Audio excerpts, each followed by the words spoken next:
Annoying journalists spy at me, my neighbors and relatives. For a long time, they all wrote something down in notebooks, took hundreds of pictures, tried to interview each victim. They all did a story about what happened in my village in 2017. A Boeing 747 took the lives of 39 people. The youngest was only 4 months old.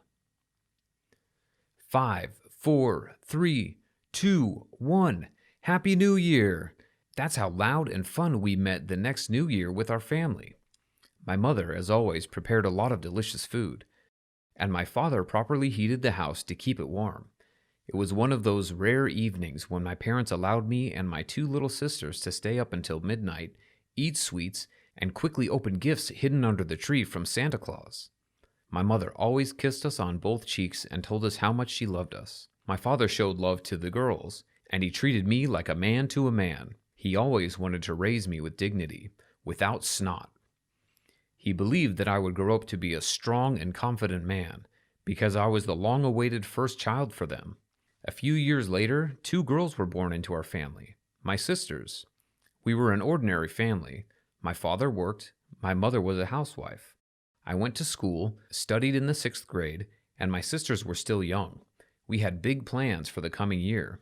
My father wanted to finish the house, build a barn, and buy pet animals. Our village was also little different from the others, although its location was not far from the airport runway. The area was noisy every time the locals heard the hum of a plane gaining altitude, but we were used to it.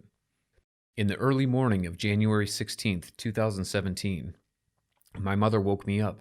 It was time to get ready for school. I rubbed my eyes and envied my younger sisters.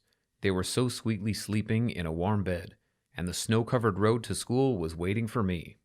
At some point, I wanted to say that I had a fake flu to get some more sleep, but my mother had already poured me hot tea for breakfast and was calling for a snack. After the meal, I kissed her, put on my jacket and hat, and ran to school. There were a lot of lessons that day, but I was ready in all subjects. I can't say that I was a perfect student, but that day I got an A in all subjects, even in literature. My mood immediately lifted. I just wanted to show the diary to my parents as soon as possible. I already imagined coming home and showing my grades to my mom and dad. My father was on vacation and was at home. I knew my dad would encourage me with a new toy, so on the way home, I thought about which one to order. Just around the corner was my street, but from a distance I could see huge beds of smoke stretching up, people running everywhere, shouting something. I stopped for a few seconds. My heart began to pound in my chest. I wish they were all right, I said out loud. Then I don't remember how I got to the right street to my house. This wasn't my street. It looked like a garbage dump with a pile of wood on fire. It turned out that it was not firewood at all, but houses. They were all familiar to me, and yet they were unrecognizable. Some of them had no foundation left. It took me a moment to realize what huge pieces of iron had been crushed and rammed into our street. A Boeing 747 crashed right into our village. Imagine people died because of a plane crash, because of a cargo plane that was carrying some things. Who would have thought the safest transport would ever land on our heads? The Dacha settlement became the definition of a national tragedy. All the media, including the world, were full of news about what had happened. With shaking hands, I heaved my briefcase to the ground and ran back to the house. Hot tears ran down my cold cheeks, and I gulped the cold air with my mouth, feeling as if I were suffocating. Somewhere in my heart, I already knew that I had no one to brag about today's grades. And now I'm standing in front of the gate. Only they remained intact. There was a fire burning all around, and a strong smell of burning filled my nostrils. Shock. For the first time in my life, I felt a violent terror, one that chills to the bone. At every house, people were crying. Someone fainted. Someone just screamed that there is strength. My gasping breath was not from the smoke, but from fear. The wreckage of the plane was cooling, like the blood of the dead. The iron bird was torn apart. The nose of the plane stuck in someone's house. The landing gear demolished the house next door. It turned out that at this moment, The man managed to grab his daughter and dodge. They managed to escape by a miracle, but his wife and other children were killed. In a matter of seconds, people died. They left whole families. Under the collapsed houses, somewhere a mother covers the children with her body, but it did not help. My family was also caught in the rubble of the house. I lost everyone in an instant and couldn't believe it. One by one, people came to our village. Among them were those who lived there. They only survived because they were at work. Among others, there were also journalists, employees of various services, and doctors. Somewhere else, there was a glimmer of hope that there were more survivors. But while one family was being saved, another was dying. I remember how in the yard our neighbor had stockpiled body parts, and everywhere there were screams, tears, and hysteria. How long did I stand there in a stupor? I don't know. I came to myself in the hospital. There were journalists too. They looked at me, asked something from the doctors, and cried. Then I realized that this nightmare was not a dream. This incident became a national tragedy. 73 houses were destroyed. Adults and children were killed, including 4 pilots. Sometime later, it turned out that the accident was due to a technical fault. It happens like this. You live your life and you don't even know that something like this can touch you. 3 years have passed since then, but the wound is still fresh. I will always remember the last time I had tea with my mother. Appreciate your family and friends. Show love to them every day. You don't know what might happen tomorrow. You've probably made mistakes too, haven't you? They are committed by everyone, but not everyone can admit it. Has it ever happened that you do terrible things but you don't understand that this is happening in real life? It is as if there is another reality in parallel, and you are the main character in it. My name is Ron. I am 30 years old, married, and have 2 beautiful daughters. My family and I often move from city to city. We have to change houses, sometimes even first and last names, to buy some time and live in peace. And all because of me, or rather, my reputation. My past has caused a lot of problems. Later, the circumstances were beyond my strength to fight them, so I was forced to just run. My psychologist, Dr. Sens, says that if I can overcome my inner fears and look them in the eye, everything will be fine. I don't really trust him, to be honest, but I have to attend his sessions. It all started when I was 5 years old. My parents and my sister Dill came to live in California. Dad bought us a small but cozy house. The family's favorite pastime was playing board games by the fire, which were more entertaining in bad weather. It was particularly cold that night, and there was a snowstorm. Meanwhile, we were playing Monopoly. Suddenly, the lights went out in the house. My father found a flashlight on his phone and went to the basement to find out what the problem was with the electricity. My mother volunteered to help him and told us to sit still and not go anywhere. At some point, I opened my eyes and saw a group of medics around me.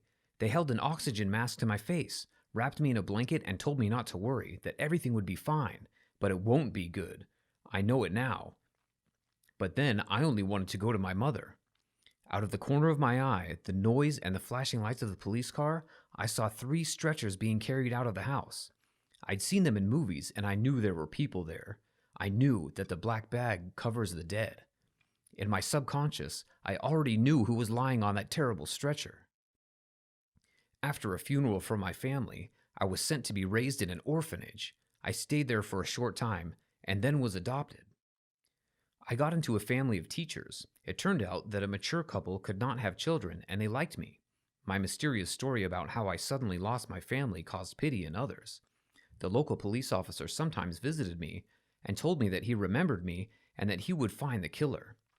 In the meantime, I needed to move on, try to open myself up to a new family. I tried. My new parents loved me, and I honestly loved them. We had a great 2 years together, had a little travel, Thanksgiving, Christmas. It seemed that fortune pitied me and gave me a chance to be happy. I think like that, and boom, déjà vu. Me again, single again. For some reason, I was standing on the porch of the house barefoot in my pajamas. I felt a familiar burning sensation deep in my chest, as if a fire was starting, and I gasped and fell to the ground.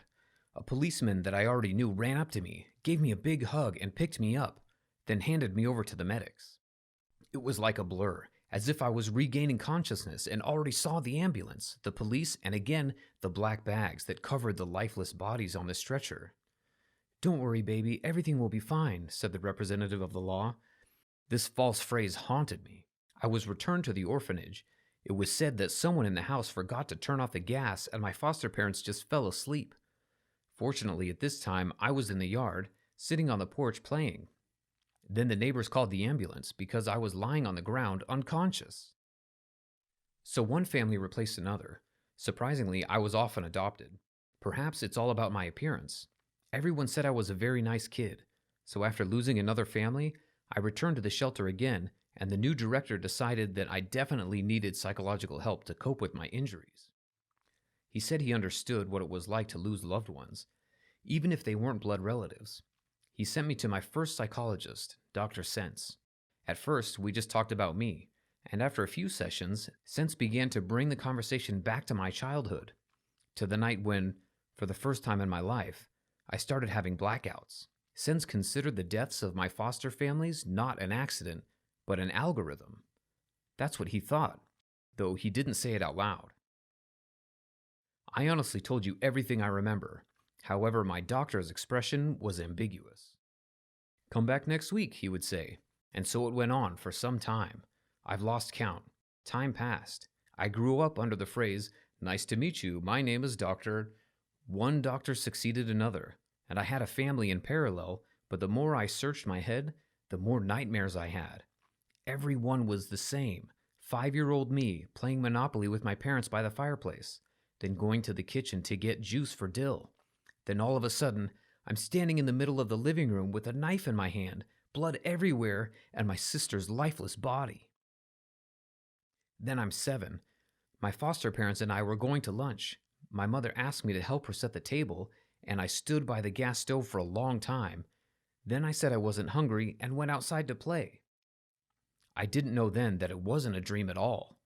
After a few mysterious deaths, the police noticed a certain pattern. Wherever I was, people were dying around me, and violent deaths.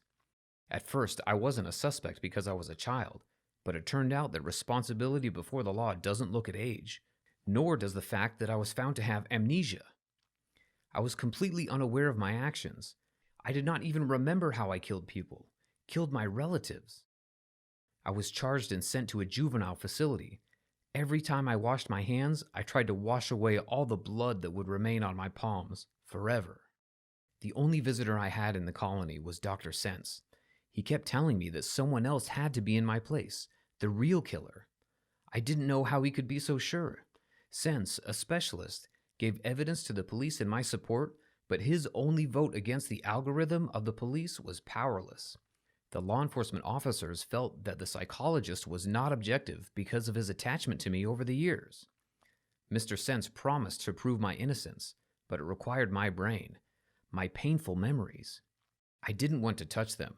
I was afraid to reawaken the hidden evil in myself and cause pain to others. But Sense insisted, and I trusted him, so I agreed. The psychologist got permission to perform certain procedures in the presence of warders. I was taken to a room, tied to a chair, put on my head something like a helmet from which wires were sticking out everywhere. A lie detector was also working, and a video was being recorded. Sense put me to sleep using hypnosis. He used to do the same thing, but the sessions were interrupted. I fainted, then woke up. There was no guarantee that the procedure wouldn't fail again, but Doc liked to take risks. I stared at one point for a long time and fell asleep. I went back to that cold evening. My family and I were playing Monopoly, and Dill asked me to get her some juice. Then the lights went out, and my parents went down to the basement to see what was going on. A few minutes later, we heard a noise. My little sister was scared, so I held her close. My mother came up to us. "Mom, is everything okay? Why are you holding a knife, and where is Dad? It's like she's mad. This person was approaching us, and when the light from the fire in the fireplace illuminated her, we saw that all her clothes were bloodied, and her eyes were empty and cruel." Dill screamed.